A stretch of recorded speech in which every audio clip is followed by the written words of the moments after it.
Welcome friends. Today we'll discuss about customer protection against bank agent or financial agent. Today topic is recovery agent. So what are the customer protection mechanism? How they can protect themselves? Before understanding this, let us say code of conduct as established by Reserve Bank of India RBI for every bank to follow. Banks are responsible for actions of recovery agent. They cannot escape from agent's action. If agents is doing unethical means or any wrongdoing, any harassment to customer, bank is responsible and bank must have to pay for that. Another thing, bank must inform in advance to customers about appointment of any recovery agent. Bank also inform name and details. Bank should give authorization letter and also ID card to agent. Whenever he visits a customer, he must be able to show authorization letter and of course his ID. Another thing, bank agent or recovery agent should visit between or make any call between 7 a.m. to 7 p.m. Beyond this period, they cannot contact any customer, even if they have defaulted. Second thing, they can see a customer of his choice only, either home or office. Wherever customer feels okay, there only they can. They cannot ask customer to visit other places or any as per recovery agent choice. No, must follow customer's advice or customer's choice. Another thing, recovery agent cannot misbehave or thrash or damage any furniture of customer.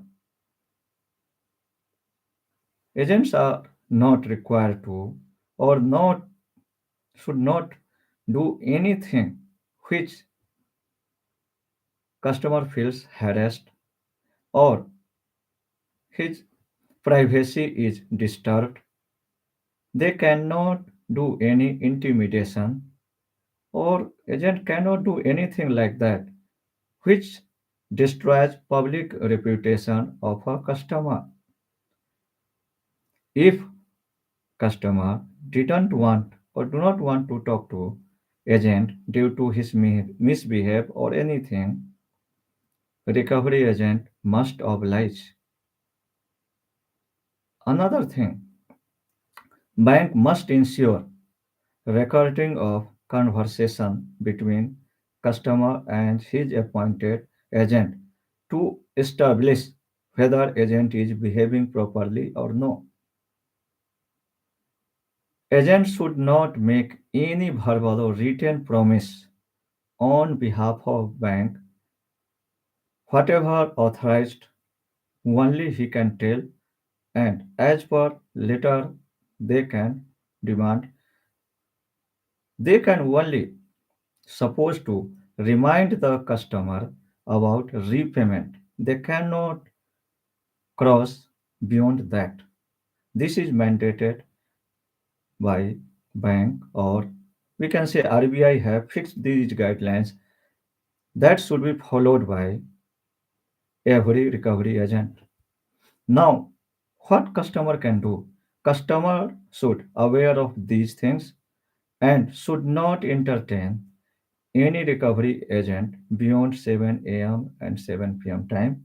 And as per his choice only, he can, wherever he can comfortable, he can meet. And one thing more, he should avoid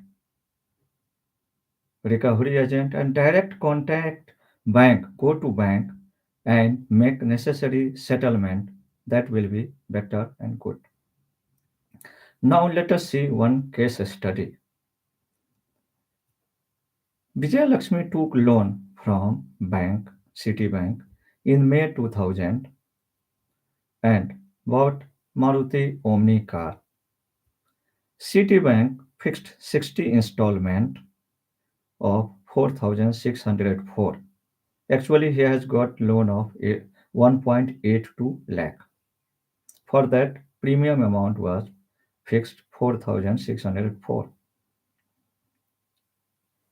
Vijay Lakshmi was able to pay all installment regularly, but in January 2003,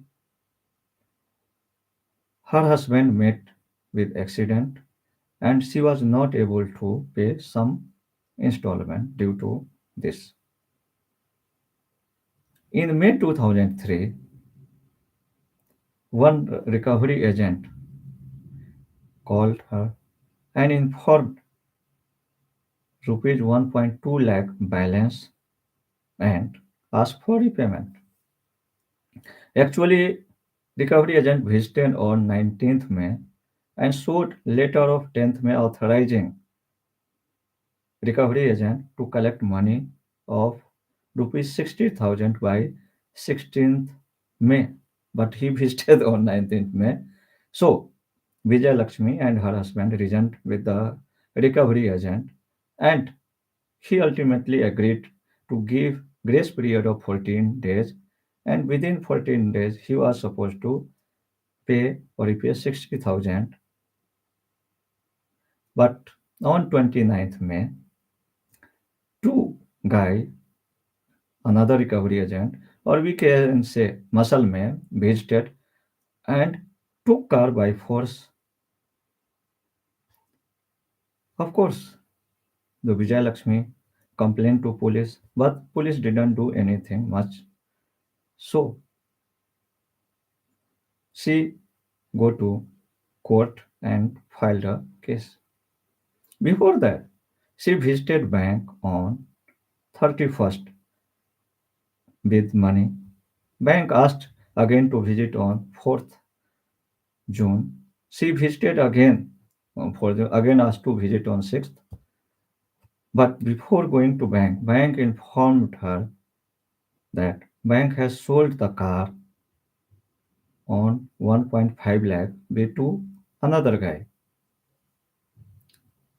She was left with no option than to go to district court. And one more thing happened. The guy who bought the car started to call Vijay Lakshmi to make settlement and give all documents to her so that they can drive safely. Court took cognizance of all submitted documents or letters and ordered bank to repay back this 1.5 lakh along with 9% of interest from the day of complaint, that is from 31st May onwards, till the bank make payment. Citibank didn't accept this and went to a state commission. But a state commission again upheld the rulings of lower court, district court, and in addition put another 50,000 fine to Citibank for harassing the couple without their mistake. Due to accident, they were not able to pay some premium. So it should not be like that. The bank should send muscleman and take car and sold to third party. So bank put another 50,000 penalty to Citibank for this causing mental harassment, all this. Now here you can see Vijay Lakshmi was able to get decision in her favor by producing all documents she was having. She was having paper of her husband's accident. So bank this court was able to see everything. So now what we learned from here? We learned that whatever documentation have it, we must keep them one thing. Second thing, we should manage to pay whatever premium amount regularly. If some default happen, we know what are the recovery agents jurisdiction, and we should visit bank directly, avoiding dealing with recovery agents because they don't have much to do. So better to visit directly bank and try to settle there to avoid future harassment. If you find some value in this discourse, in this conversation, please do share with your friends and colleagues so that they can also get this valuable knowledge and protect themselves if such thing happens or arises. Please do share with your other friends so that they can also get knowledge of this. Please subscribe to this channel. Thank you. Bye bye.